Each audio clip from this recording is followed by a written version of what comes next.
Josh, how you doing, buddy?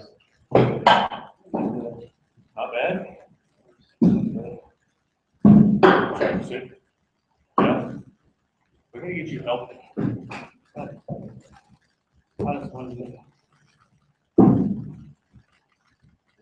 We are actually live.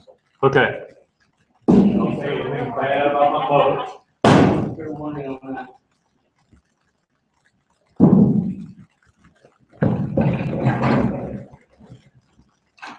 I'm swallowing everything, but I get that.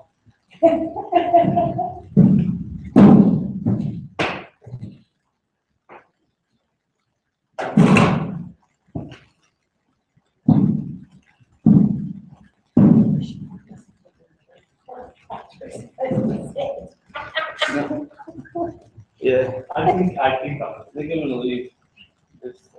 Oh, sorry, fix it. I don't know what's wrong.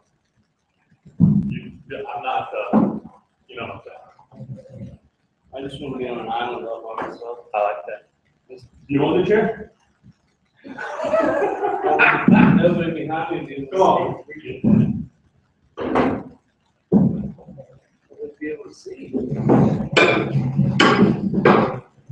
That would predict the sports day. Yeah, a lot of people are I all. think that's going to there right there.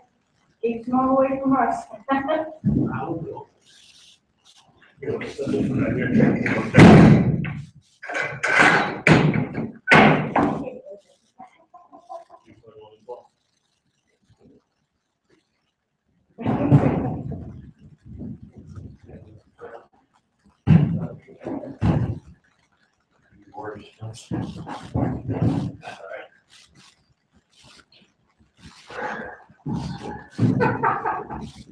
I love that.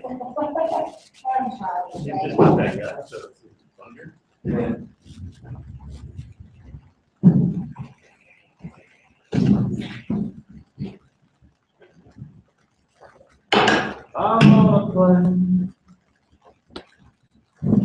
This is like leg room on Southwest. Oh.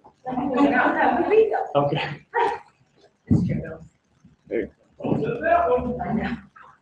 There's one person on already. Is it going good? Out of getting excited? You know. It'll be like if you're on the. She don't really know. Where's that thing at? Like, where's it at? She thinks she knows. She says she has a baby in her tummy. The two little girls looking, Mama said she's still in the cooking. What's funny, she went to the doctor yesterday and she's like, are they gonna take my belly? Because we go for Sarah, you know, and she goes and see. She's really into that.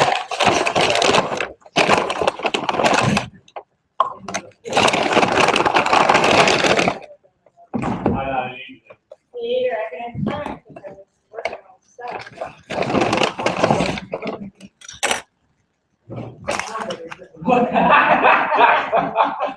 You gotta use it too, it's so awesome. Come on, it's like Dr. Evil or something.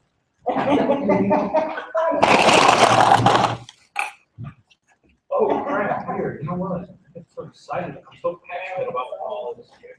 You're doing that on you? Oh, I know, that's. That's She's down here? Yeah, she's sitting right there, I don't know.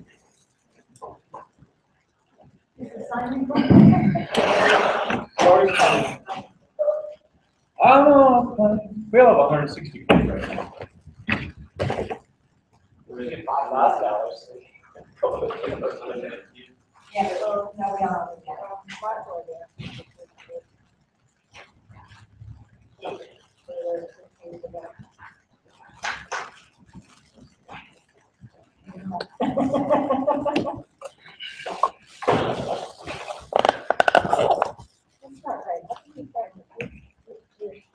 Yeah, I'm sure we'll do that. Oh. Big crowd. It's still early yet.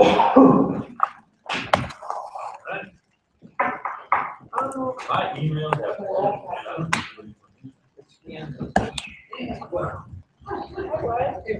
Okay, where did I get? Nothing major, so. Where did you go?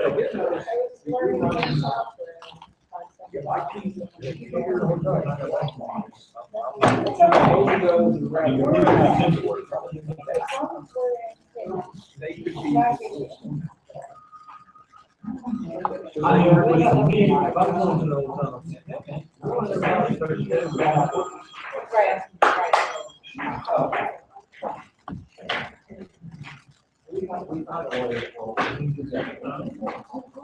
Hey Patrick, we're live, so you want me to just wanted to. We're still, we still have like 5 minutes. I just wanted to make sure that you were. Google, Gmail.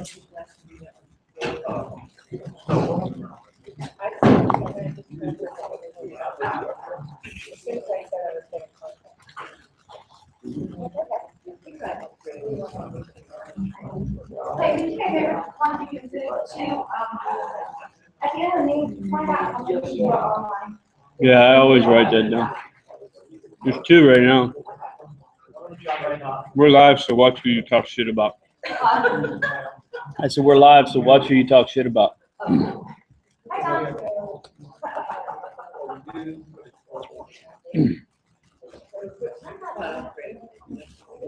I think you're right.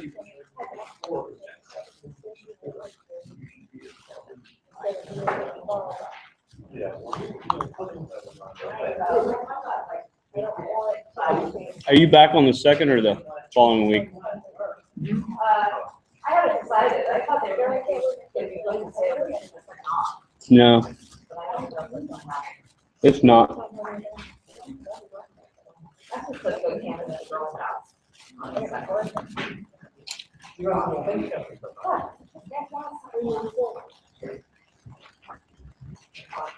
I'll just motion everything and second everything myself.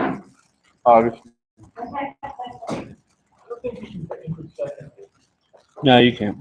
you need a different person second, but somebody that's more. There you go. It's something for Noodles and Company, some kind of spicy something. Joe picked it up for me. The Asian one? I can't taste anything right now anyway. My head's so packed full of sinus infection. You dumped all this spicy stuff on there to try to.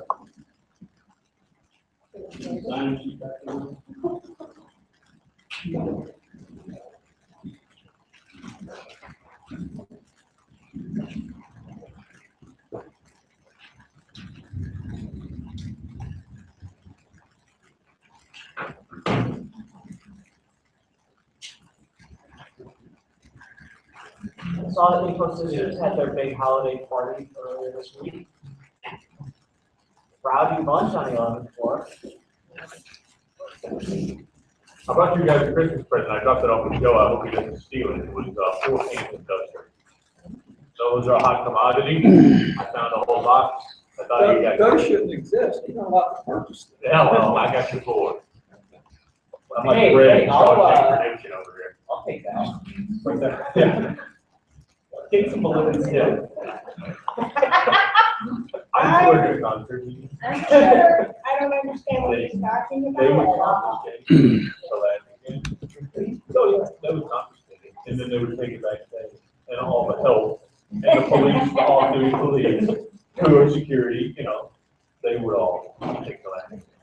That's I right. thought that ball on the golf cart was like that.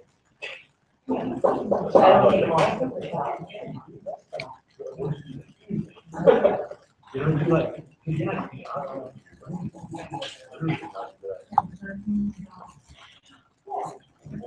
When is huffing any kind of gas ever a good idea? It seems like it's okay if they're selling balloons at a concert. You know what I mean? So that's what they would do. Did you remind me? I did. So we Now, he'll probably deny that I reminded him. But It's okay. Did you get it in writing? I didn't get it right. You can't just tell somebody something offhand, not put it in writing, and then say that it's provided them with directionary. You should shoot. I know. There's 3 online. Here or coming? There's more online. Yep. It is that time of year. Yeah. We sent out a text message. This is the meeting where we were gonna have a motion to cut me a check for 100,000, right? Yeah, I think so. You All right. can make that motion. Are you gonna invest it and give us money back on this hot stock that you have? Let's do it. We're gonna get rich. Let's do it. We could have a party. We can have a party all day. That is funny.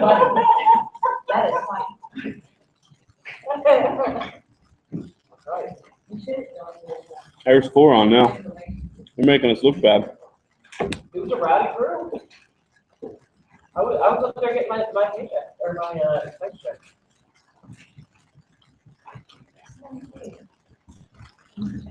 I actually do think that in the future, I really like what we did, I think, last month, where we kind of had a square that people could sit around. Fair enough. I like that better, I think it had a better conversation. And then we moved that, or had like big, have like more kind of, doing around the outside. Okay, it's 12:30, call is being ordered. Let's do roll call. All right, Patrick, I'm here. Dion, myself, Chris Taylor, and Bianca here, Denise, Wanda, Barb, Stephanie, there's Doug, Jeff.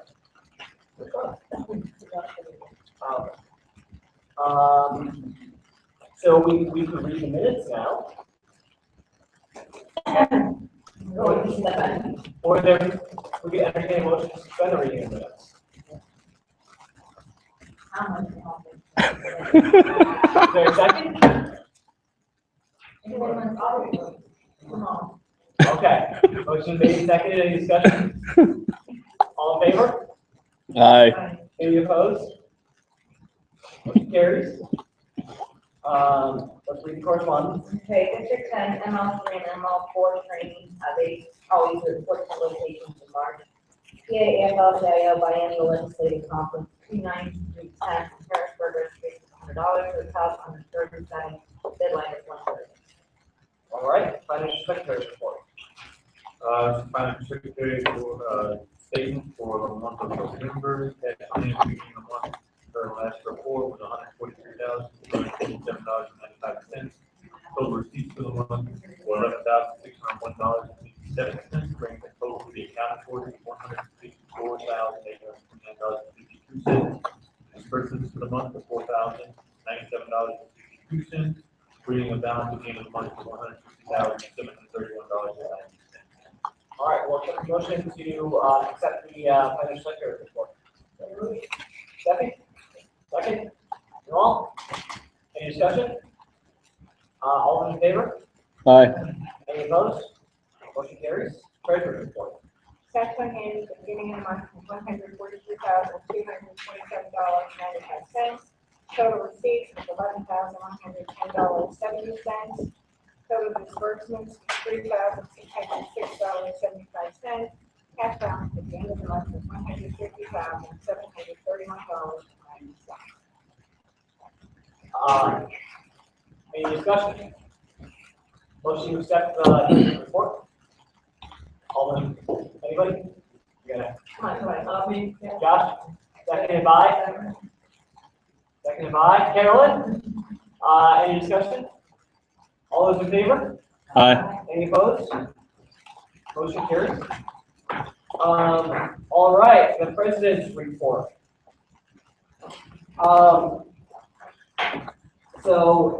We did a lot of things this start.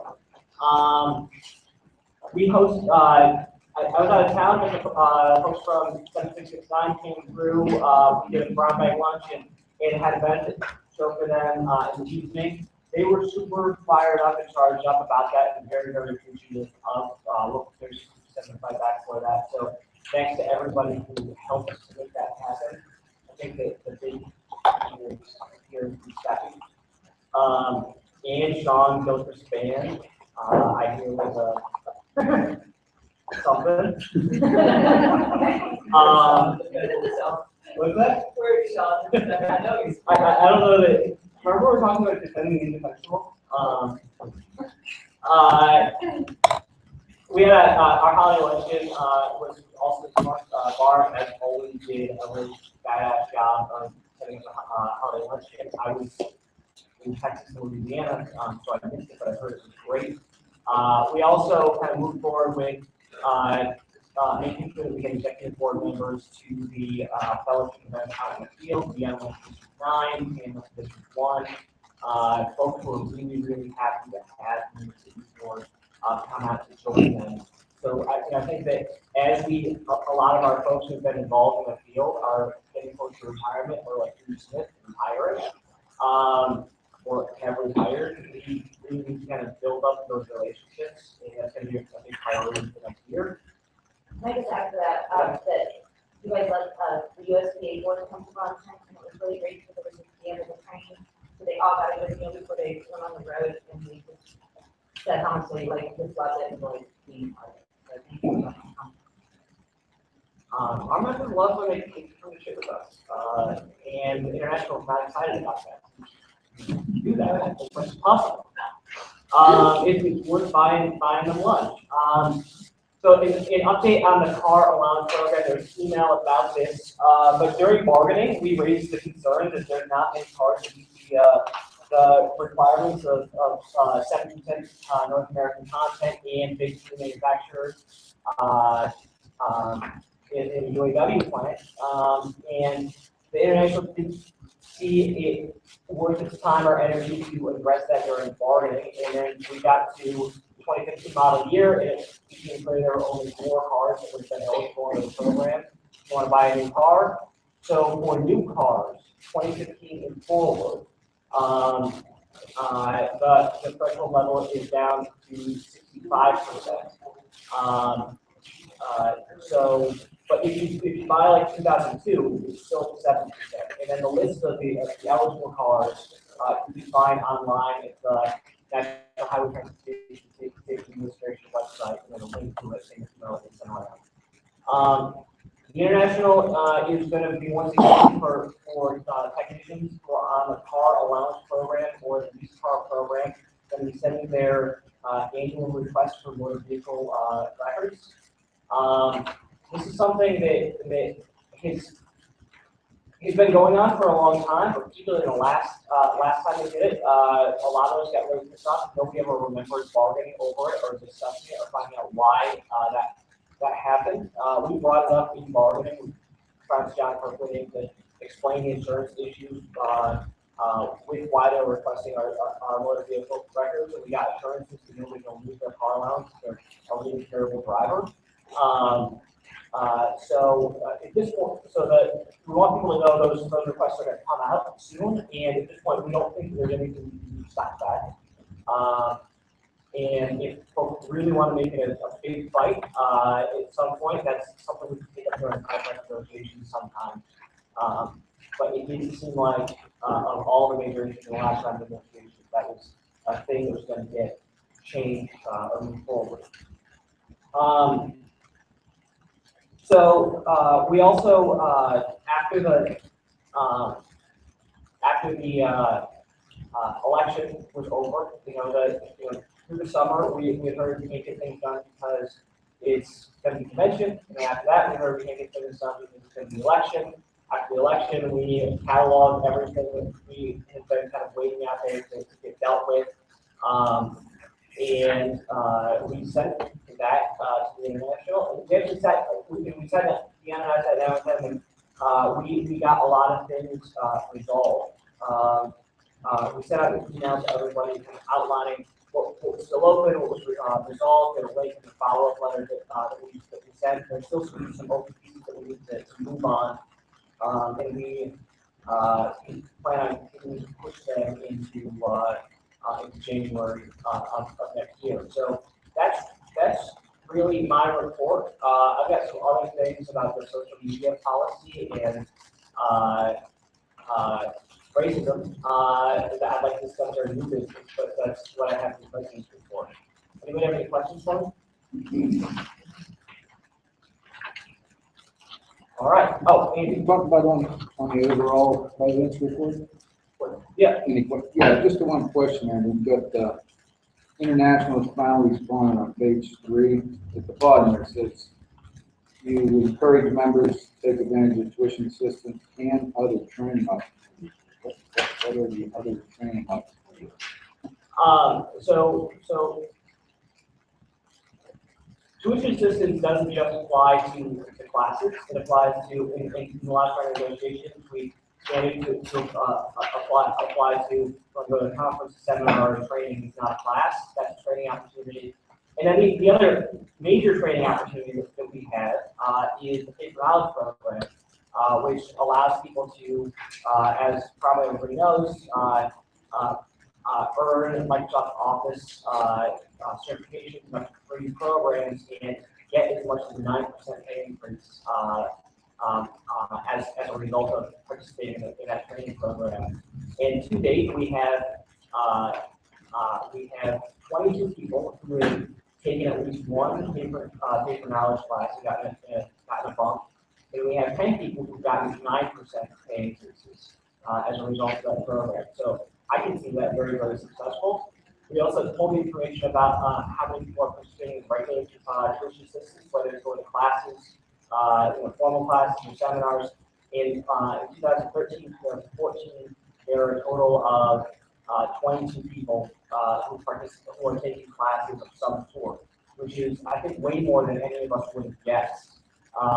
Really, there's a lot of people participating in tuition assistance, and it's a great benefit. And of those, many of them are getting reimbursed at levels above the contractual $2,000 a year. Does that have to be, who's that have to be approved by?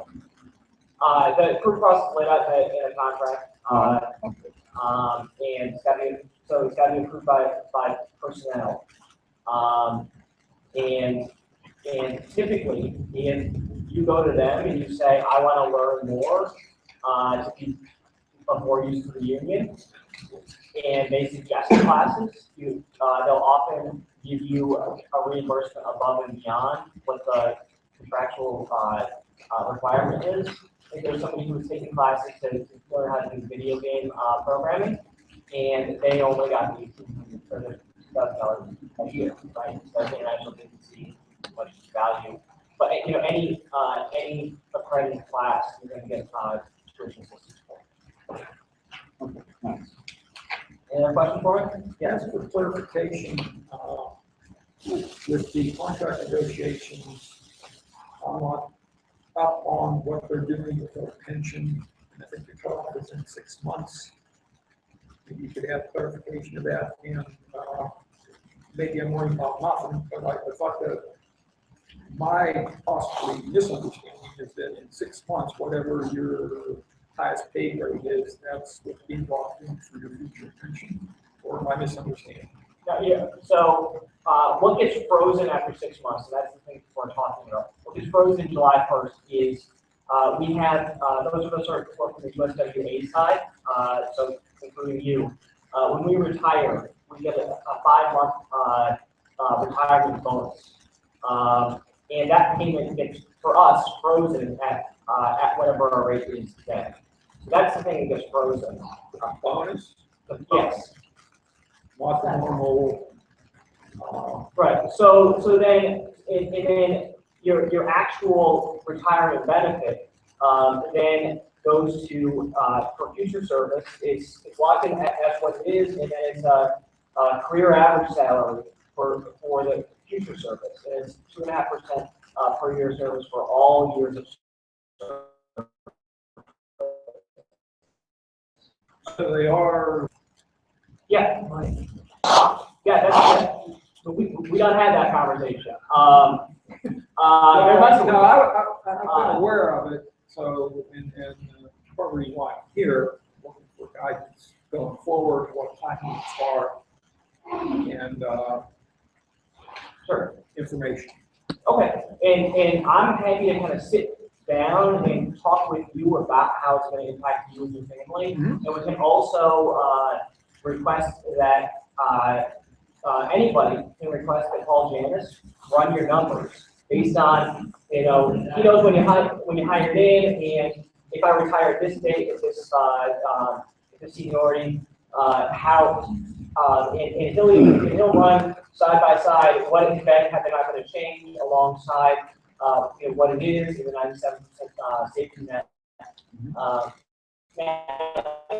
He is the people watching, he's notoriously bad at responding to these requests in a timely manner. And that has always been the case. If you are not getting your questions answered, let us know. And we're relatively successful in breaking through the logjam and, getting Paul to be more quickly responsive on that. Well, I'm sure he's very busy, so, but it's just a matter of sometimes talking something off, that's all. Yeah. Any other questions? But the overall pension picture is folks with the most service, folks who've been around for a long time, are the very least impacted by anybody. So that's kind of the thing to keep in the back of your head. And if you're going to retire within the next 13 months, then you will see zero. Okay. Any other questions? Hearing none, let's move on to what's that? Agreement? Deal? Wait, I'm sorry, no. Okay, I'm gonna quickly go through this with one of the members in the room from our committee, so there's information for time. We had a very busy meeting this month. We reviewed the status of the shop. We still need answers to what chemicals are being used and whether we're using recycled paper, and if not, why not? And one of the questions we also are asking is, since it was new construction, the board should have been built to the ADA compatible for compliance, guidelines for compliance. Anyway, but it isn't. And so we're asking that it be fixed. And so we are with this asking Patrick for any correspondence written or electronic regarding health and safety environment issues between the administration and USW. The National Health and Safety and Environment Department. And that's because when we asked for information on the trade shop, they said they gave it to Mike Wright. Well, that's not us. So we want Patrick to formally ask for it. Elevators. We wanted a record. This is the only name we're putting here for a record. Is that the Andy Negative structure 55 minutes elevator number 5 on Thursday, November 28th. And yeah, because he was not able to get off, go out and run for get back to work. So we wanted to make sure it was on the record. And but since the elevator is process to be renovated, we figured it probably be dealt with. But if anybody has elevator issues, we can continue to report them. Yes. Yeah. Yes, I don't know if you know, but if I told you, the intercom system wasn't working. I was ringing the bell. And I just happened to be stuck a little bit below the second floor, and the guy was yelling down the elevator shaft. That's how I heard it. Yeah, usually you can talk on the intercom. Normally we just stuck in the elevator and done it. We don't get ready. Ooh, that would be terrifying. Yeah. So there's no incident report that gets done, like nobody sits down with you and asks you what happened? I mean, not that our committee, I'm talking about the people in charge of the building. No, Steffi was on one.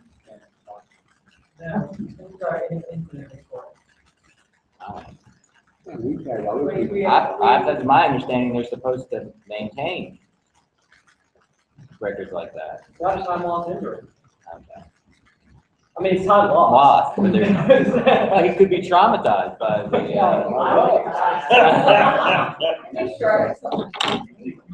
Wait. Sorry. The AED equipment, we had an issue, somebody had a heart issue, or a health problem, and one of our members went to call 911, unfortunately, we did it from the cell phone and was put on hold. So then another one of our members got there and got the guards, and they contacted paramedics. They arrived before the resuscitation equipment was delivered, however. So the resuscitation equipment needs to be actually delivered immediately, and it wasn't. And so that's an issue, huge issue, potentially, if I'm still alive. In this particular case. So what we're asking for is update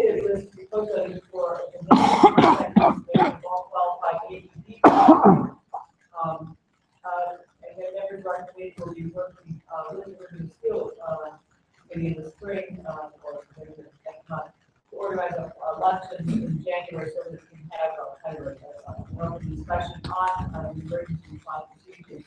And we want to invite the guards to get there, because they're the ones, they're really who we need to call immediately. So we have some procedures that never make a 911 call from cell phone or use the landline, in case of emergency call the guard's desk. Emergency procedures placed in our bulletin boards, and we need to review and upgrade our emergency exit signage because non-existent for ground building, and we need additional AAD certifications and training for members, and for this we train operations more. Really, then we've had a long discussion again about the wheelchair accessibility and ambulatory accessibility, and look at the measurements that I understand for the various facilities. Currently, the closed are there are actual rules that the laws that they accessible has to be very specific heights. They're all different heights, and we're suggesting. We call button wheelchair accessible handicap gap emergency, and they should not be long for safety reasons. What happens now is that people use them to lock them, so we have to have another way of showing they're occupied, or they're occupied sign or something. But if anything happens to somebody and the door is locked, they can't get to it. So we're trying to use them to help that. So the whole list of the ways things are wrong. There is the A coordinator in Pittsburgh, and he was contacted. He could come out to review our situation on our request, and anybody else's permission. But he can only advise if they want to issue citations. So we want to have a discussion with Kathy and figure out how we want to use this opportunity. And there's also the issue about the ramp. Still an issue, and apparently one of our administrators, called the NASOG,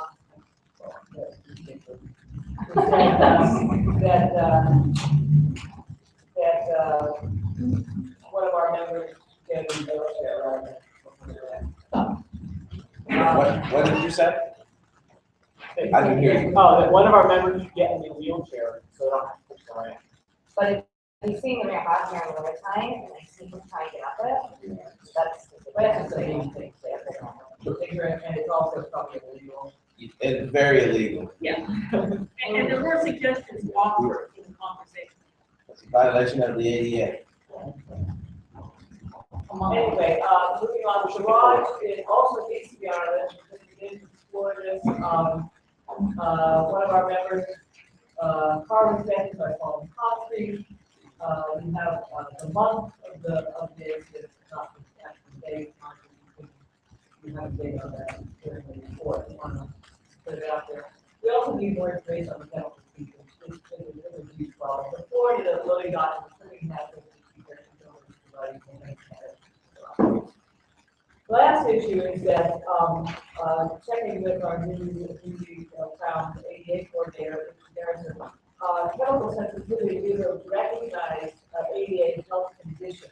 Some of us with asthma have been trying to figure out how to deal with situations in the building. And we need to do some work on that and address ADA compliance.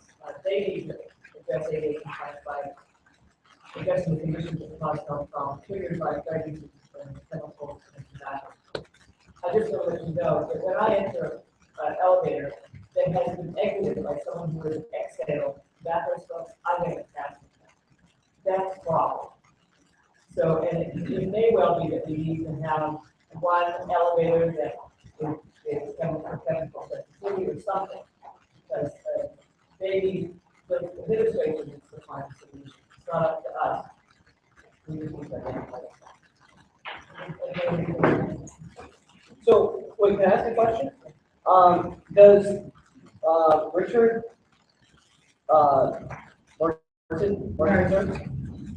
Like, will he can we bring him in here and go walk around and give some recommendations? he said he would make recommendations, he would advise us. He sounds like his main role is to help facilities avoid litigation. And he was very anxious to tell me that if they remodel and it's not ADA compliant, it's an even bigger lawsuit. He advises, and that's what he'll do. And he said the ideal situation would be to go around their health and safety committee, to go around the building manager or anybody else who might be interested, who's knowledgeable. But, you know, Daryl would probably be willing to come along and show his difference. But I will double check with him and see if it's actually written recommendation.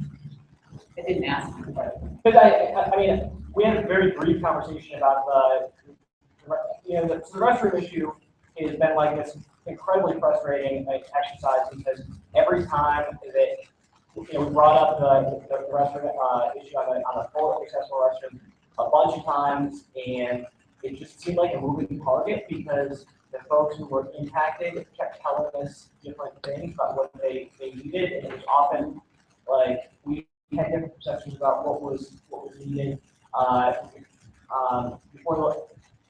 After the last meeting, minutes before we went to meet with Ginger about a bunch of other issues, Janet gave me a whole bunch of information about the ambulatory accessible restrooms, which I mean was a ton of information that could digest in 5 minutes. But we raised the issue with Ginger, swears up and down that everything there is fine, compliant, and legal. And so it would be really good if we could have somebody who's a professional at this give us advice about exactly what the problems are and what's illegal that needs to get fixed, what's a bad idea that needs to get fixed, what the best practices are that needs to get fixed. Because it's been really hard for me to figure out how to wrap my head around this. It's such a moving target, and Ginger seems to have much of a perception of what's going on. It seems like a lot of other people. I'm inclined to believe the health and safety over Ginger. But having. Thank you. That's a little lot. Having kind of some expert recommendations to be really, really helpful.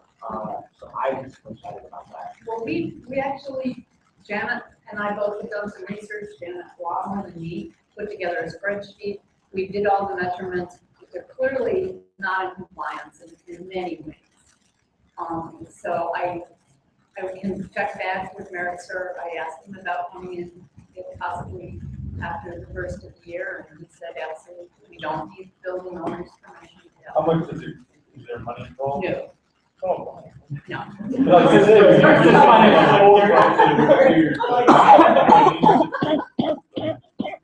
Yeah, he's a pretty interesting guy and willing to work with him. All right. So I don't want to cut off the conversation, but I do want to note that it's almost 1 o'clock. So maybe 1 or 2 more comments, and then we can move on. We'll start with Janet, and then Guillermo, and then we'll let Stephanie respond, and we'll close out. Just one quick comment that we need to address the elevator situation, the aircon in the elevator situation right away, because if there are people that come in and there are weekends and there are no guards here, that is a fairly serious safety hazard if that aircon is not working. So just that point. And the other thing, Patrick, there's actually pictures in my report that compare the guidelines, the diagram of the guidelines with the bathroom, especially for the ambulance. Yeah, I need somebody to walk me through this. Okay, that's fine, not a problem. Guillermo? Just that if would we consider grieving any of these things if they violate the ADA? I mean, couldn't we file a grievance, argue that the international has the responsibility to comply with the ADA? See if that gets more in the way of a response, especially if we do this walkthrough and we can say concretely we have this, an expert opinion indicating that, that by itself would suggest that this person could come to an arbitration hearing and all of that. Yeah, I think that we need to use the grievance process to handle this stuff. it's just the facts of what's going on, because in a lot of cases, banks are very moving target. So I put, when we file agreements, I want to be clear about what it is we're asking for, and what the requirement is, what the violation is. I'm so excited about getting Richard, spend time with us. Is there a possible OSHA complaint to be filed regarding the elevator? Our committee really decided that since they are in the process of fixing the elevator, that was one that we do next. I think that by the time we get anything, but I think that they're really, they're fixing the elevator. I don't know. I got stuck on the new one. On that side, frankly, I think the side, I only take the renovated one. But do you think, I mean, is there something? I'm gonna suggest that we defer this to the health and safety committee to further the conversation and figure out how to best get those, questions addressed, and the grievance committee is fully capable of writing whatever grievances need to be written to my grievances, and I'm happy with pursuing whatever OSHA complaints folks feel like are necessary, but I'm gonna kind of defer the rest of the conversation to the, health and safety committee. You were out of the room, number one, if you want you to act, and that's fine.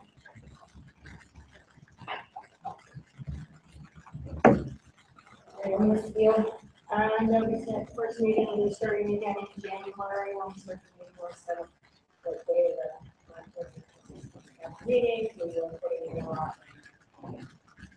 Is that your response? Yeah, you can see on the written report that we got another 60 of those letters signed. And there was evidently there was 2 of the letters with the fast track going on. The one that was signed, the first time I sent that around, it had TPP on it, it's supposed to be fast track. So that's why I know some of you people, I think, signed both letters. So thank you for doing that. So I may have to put something, get a table or get our committee to go around and get them again. The other thing is, I don't know if you guys know, the budget got passed, something with the Dodd-Frank, the banking bills, they really alleviated a lot of the Wall Street banks. Just so you know, it's been in the news and that can be a scary thing. That's what got this country in trouble in 2007, 2008. But Obama signed it, and keep our fingers crossed, I guess. Please, the committee, the member committee, the report, okay, the report. The only thing that I'll say is that in the first quarter next year, we'll be going on the legal orientation. We have to decide the date. So I'm going to let everybody know.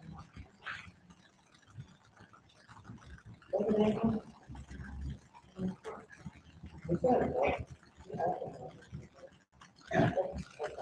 Yeah.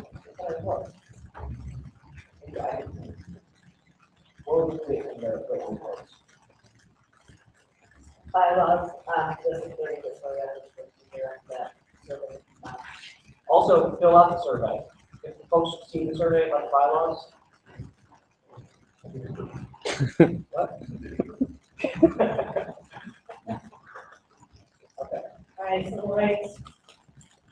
We did meet yesterday. We haven't had an opportunity to write up the report. If it's okay, we could give a short report now, and then we'll submit the written version of it. We are we're sending 2 folks to the AFL's Civil Rights Conference in Atlanta. That's Rachel Servin and Doug Ward.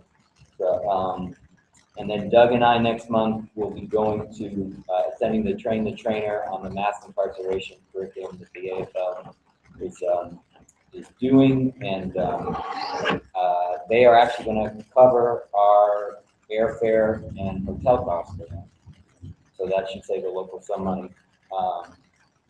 And then also, because he and I will be teaching at the Atlanta conference, that means that his airfare there and back is covered by the AFL. And then one night at the hotel of his is covered. And then lastly, we had a series of constituency group reports, but really the LACLA chapter is the only active constituency group at the moment. So we do have an event that's coming up. We did this last year. We hold a celebration with community organizations, a couple important community organizations to celebrate Three Kings Day, which is a traditional Christmas celebration that's popular in Spain and Latin America, and New Orleans, I'm told. I didn't know that, but, so it's called Three Kings Day there, and we're doing it again this year. We're partnering with a PFT on this, and this time around we have more partners. We also have One Pittsburgh is partnering with us as well, and we're looking for sponsorships from different labor organizations. So of course we immediately thought of our own local. So the sponsorship amount that we're asking from each of the unions is $200. So we, at some point, we want to be able to make that motion. Any questions for Jim? One point to note, CDTU had a holiday meet and greet kind of things sort of Tuesday night that were very successful. Great attendance in comparison to its actual. Anything else? We're going to be working on how these guys do it.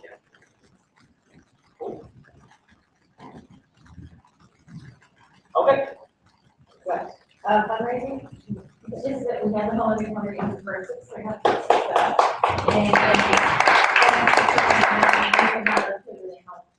And Leo really enjoyed it. In fact, he gave the card to Kim up there and said, we're going to start with our paper. Or we didn't have a lot of the students coming to the show. Grievance report, I feel. There was nothing right now. I thought there was yesterday. Yeah, we found there wasn't on. Yeah. We'll get to that later. Old business. AFL sale, regarding document meetings, whatever that Rachel and Doug are going. Rapid response conference until April. I got emails from Keller and Andy Navrio to town, so I come back to start some reservations for that.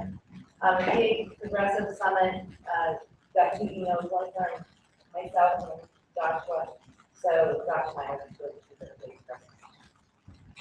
And just kind of one note on the travel thing, I just want to point out that it's really good that we're sending folks to a lot of things. If you are going to something on behalf of the local, you're responsible for making sure you figure out how to get there. Chris is a great resource. We realize people can't think of credit cards and things like that.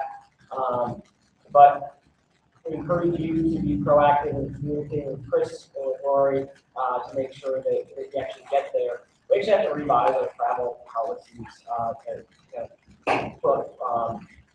codify some of that stuff and put it right into the policies are woefully outdated. As well, But I don't know how to do it, so. yeah. But the point I want to make is if you're going to a place, we strongly encourage you to keep yourself be proactive about making your arrangements. So we don't have a situation where right before it's going to happen, you're walking to Chris like, where's my hotel reservation? Chris is like, I didn't even know you were the one that was going to go. That's really tough with that.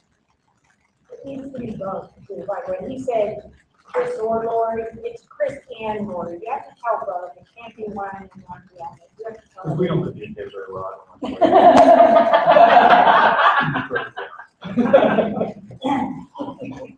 Transparency. Okay. New business, District 10, LM3, and LM4 training for different locations in March 2000. We're recommending no action, right? Yeah. Do we need a motion to do this? Or No. do we need to get a motion to the PA for it? Oh, no, we already have a We have one? motion. Yeah, it's not people, yeah. Okay. I'm sorry. The second course of PA AFL-CIO biannual legislative conference, 290 in Harrisburg, registration $100 in 2023 deadline is 10/30. We typically don't send people to this. I think we did it once like 2 years ago. We don't recommend any action. I'm sure this member had specific ideas about this. Okay, hearing none. Wait a minute, which one was it? It's the PAA biennial legislative conference. You don't usually send anybody, you send district tax and you send the international. No, we have more. Lacroix? Yeah, so at this time, I'd like to make a motion that 3657 be a sponsor of the Lackwood Three Kings Day celebration for $200. Can I ask a question? Is $200, are there other groups doing more than $200 or is that the level? That's the level that the organizing committee set for sponsorship. So that's what we'll ask of each of the unions. If there's, I'd be happy to propose more because we haven't lined up all the financing for this yet. We still have to go around and beg. What's the date you're looking at? The event or when we The meet? event.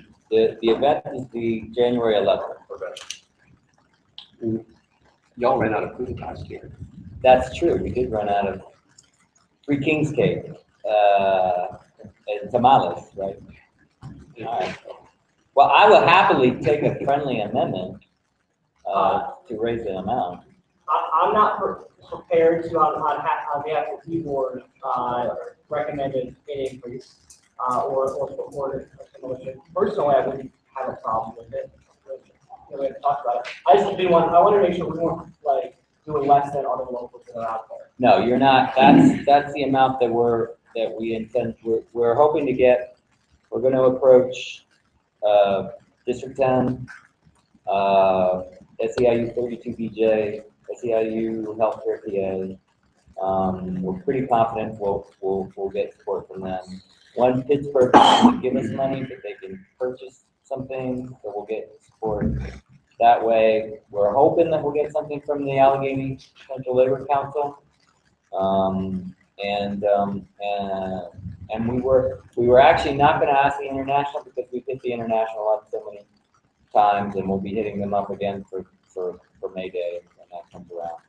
So and then we're still brainstorming on other possible affiliates, AFL affiliates that we could approach. The whole we budgeted $1,300 for the event, but our hope is that we could get enough unions to sponsor at $200.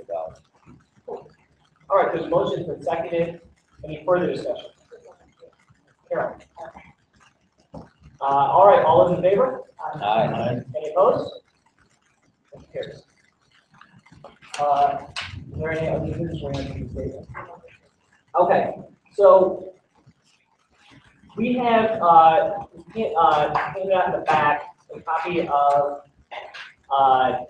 a statement on the killing, USW 67 state water killings of Mike Brown, Eric Garner, John Crawford, Junior Rice, and Julian Blackmore. And the background on kind of where this statement came to be was, as many folks know, Junior Rice is a 12-year-old African-American boy who was had a cap gun and was shot by a police officer in Cleveland. 2 seconds after the police officer got out of his car, when that police officer was not indicted, one of the players for Cleveland Browns showed up at a game wearing a Justice for Junior Rice and John Crawford shirt. The Cleveland police officers union president went on MSNBC, essentially running a racketeering and protection racket, saying that if the Cleveland Browns didn't apologize, then maybe their protection in their stadium wouldn't be so good. Which I personally thought was pretty fucked up. And I posted an article, that article, and a comment about police unions being racist cartels on the Facebook page. I was told by Bob Bruce that if I wanted to post about something like that, I needed to put up a disclaimer, saying the union has nothing to do with that. Which was interesting to me, because the first time anybody has been asked to, put up any sort of disclaimer about anything. And I say that as somebody who says all sorts of crazy shit on a Facebook page. So I put up a disclaimer. Fred suggested I take the disclaimer down. It was fine. Then Bruce came back and he said that for the social media policy and the mayor of representatives, I need to put it back up. So I did. It's an interesting disclaimer. It provides a little background on the situation. We filed a grievance on this. I think this is, I personally think it's bullshit and it's an abuse of power. I think it's a very, very dangerous space for the international community in figuring out which things are disclaimer, which things don't have disclaimer, policy. We said the policy hasn't been universally enforced. And it's something the international is pissed off at the local for having breathed, me for having put up. It's probably going to be a problem going forward.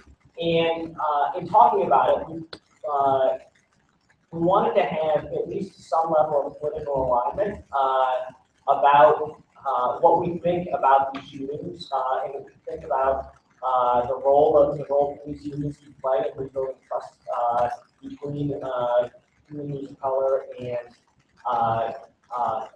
police forces.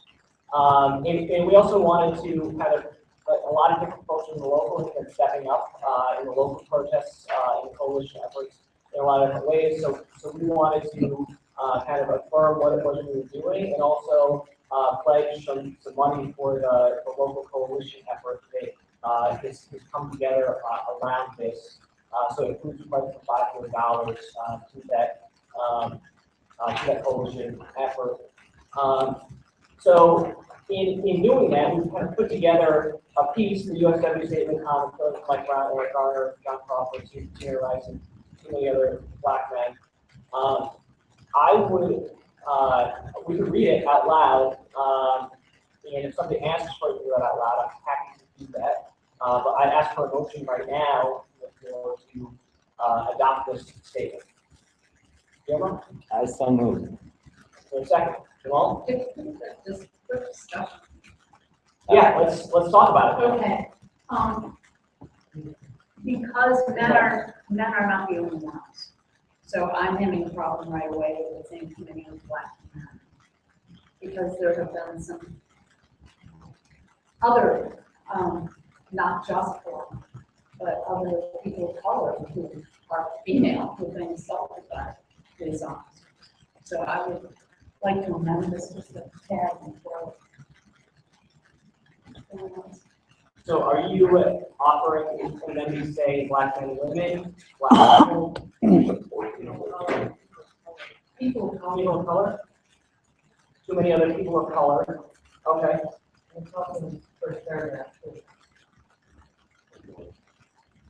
I think that's the only two places. So, well, so there's been an amendment offered. Let's go back to the person who made the motion and ask if that's friendly. You want to withdraw it, and I actually think it's I think it's friendly, but I also think it maybe should have its own second, and we should talk about it. And I would defer to other people. My own sense is that the movement at the moment is very much focused on young black men, and I wouldn't want to take anything away from the focus of that. Latino men and undocumented immigrants are also racially profiled. They're also victimized by this, but I think these specific incidents in the movement very much focus on this group.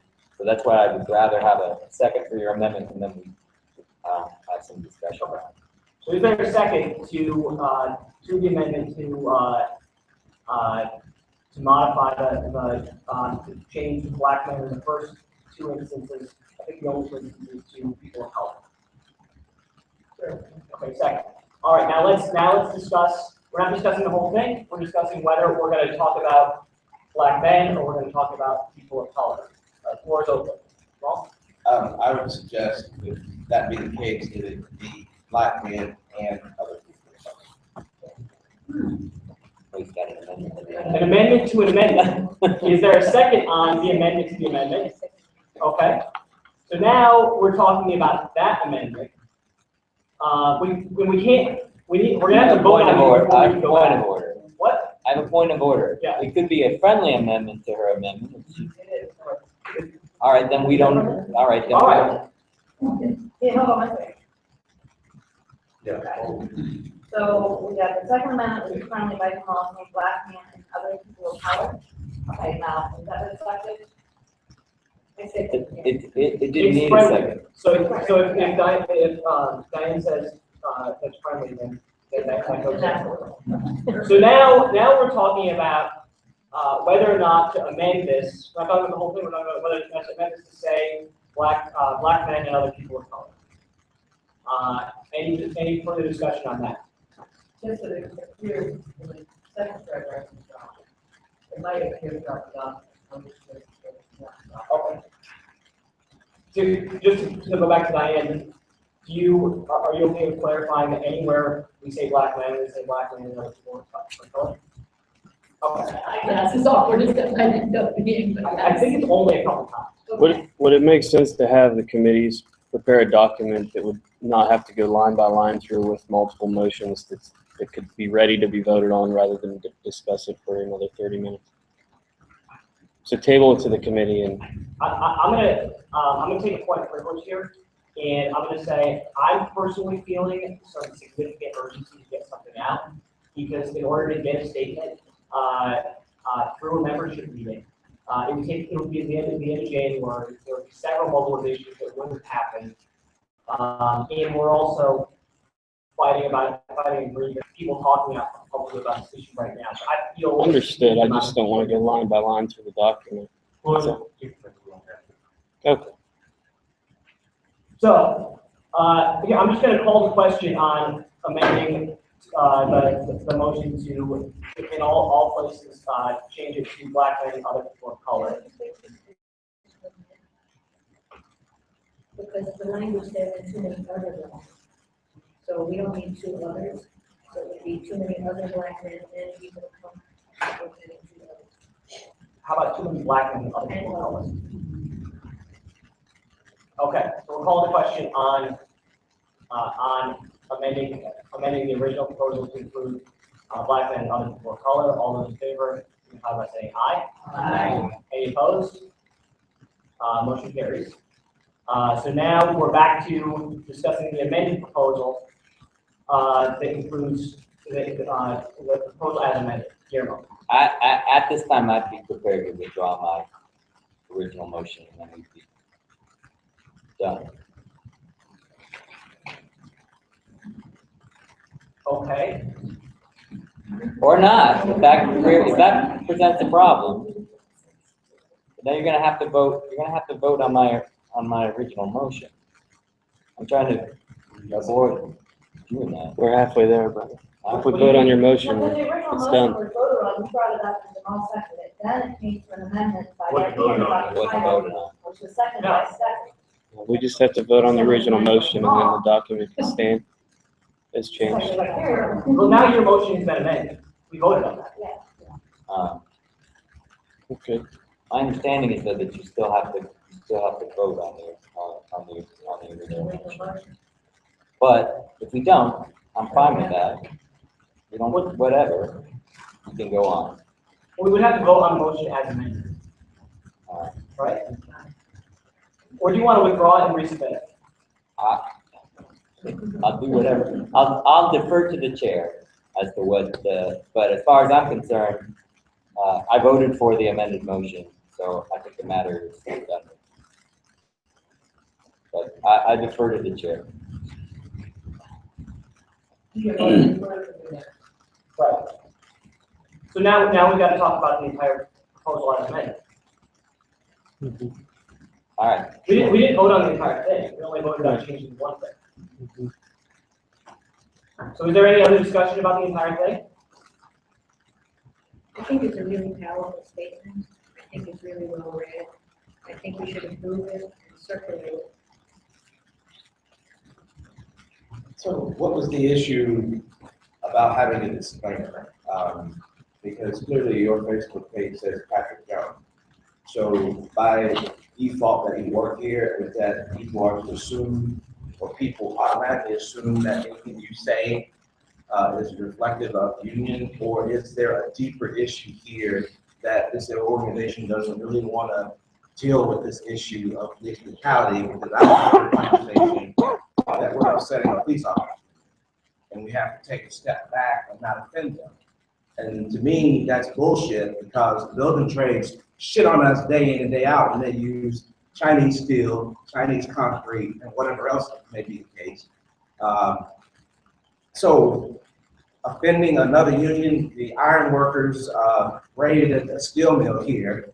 We have jurisdictional issues and arguments every day in the labor movement. So why now is the issue of offending another union an issue? That seems to be what the issue is.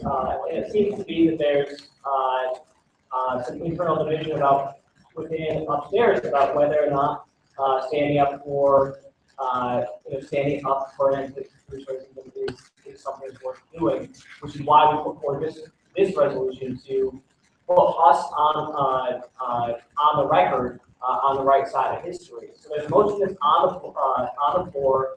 Ben's seconded, it's been amended, the amendment has been incorporated. So we're hearing kind of last comments on whether or not to adopt this as amended. And I'll say more comments, we'll call the question. Well, I just wanted to say, to end that with, I mean, I fully support this and think that we should take a stand, because either we're going to stand up for what we say we believe in and who we are, or we're not. And this clearly goes in the direction of saying, these are our principles, these are our core values, and we're going to take the right position and do what's right for equality, fairness, and justice. All right, Guillermo? Oh, nothing, that I don't think it's relevant to the discussion to get into the issue of your disclaimer. I do think we should talk about it, but I don't think it's relevant to the motion. All right, we'll call the question. All those in favor of adopting the statement as amended, signify by saying aye. Any opposed? Motion carries unanimously. All right, so even though there's not a motion on the floor about this, I'll entertain any questions or comments or discussion about this disclaimer bullshit.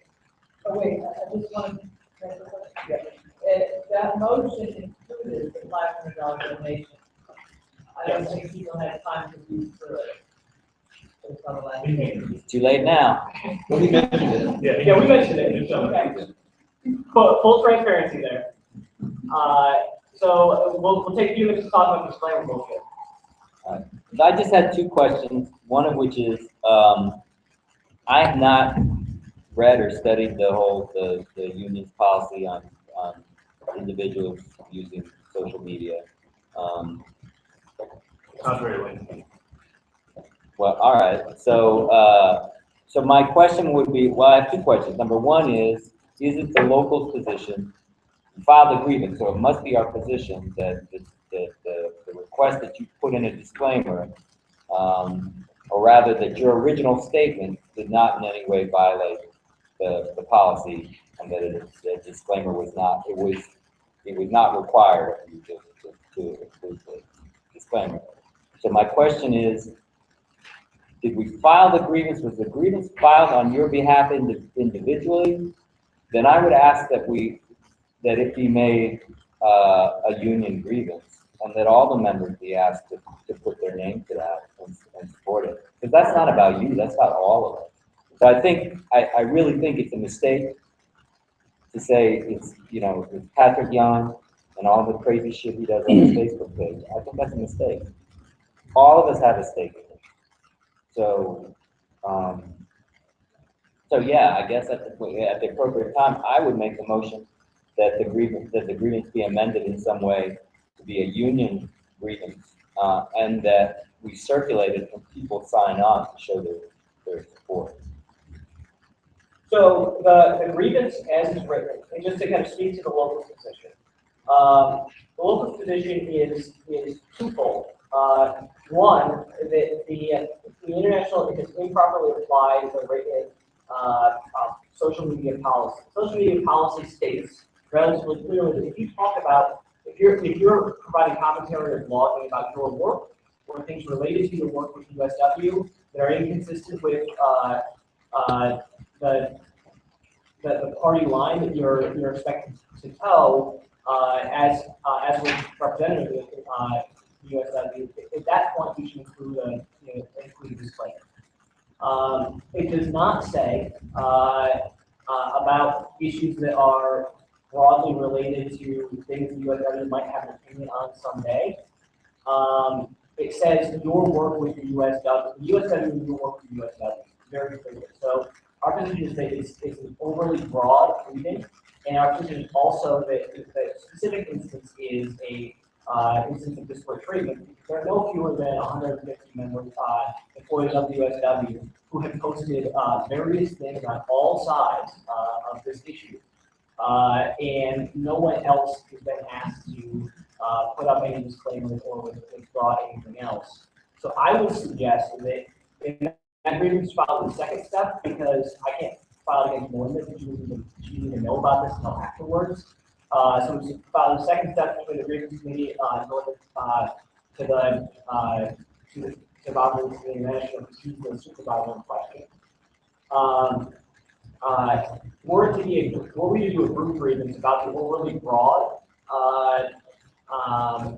reading of the policy and the international action in enforcing that policy in our church, that would be a group grievance, which can follow the third step.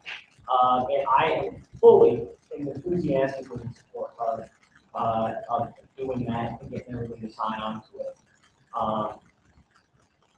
Yeah, I think that, but just as kind of a disclaimer, any grievance we file is on behalf of the local, it's not on behalf of any individual, right? So the contract between the local and the international union, we as individuals are not part of it. But I think a group grievance is a good idea. So you made a motion for all of you. I'll make that motion. Okay, any discussion on filing group grievance? No, the only thing I would suggest that we support the agreement and the local and by reposting. Disclaimer?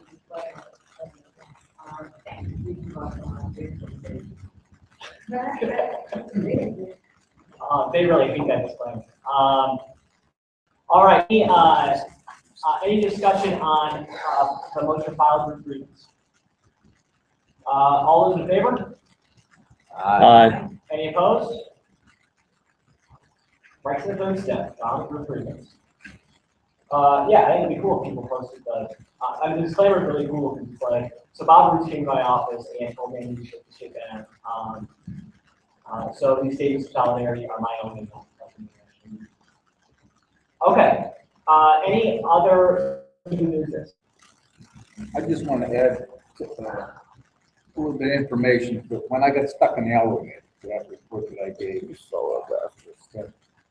when I came back up to work, my supervisor, Dave Eureka, made a statement that kind of ticked me off, which later he said he was kidding about it.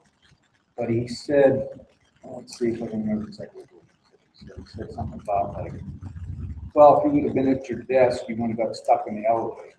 Okay.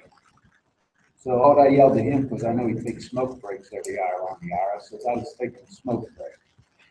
Okay. And the more I thought of it, the more pissed off I got. And I went in and just stood above his desk and asked him, I said, do you have a problem with me getting a gun? Because that's what I was going down to. And he says, no, I was just kidding. But I just want that to be on the record. And that was on November 20th. What? Who said that? Dave Eureka was my boss.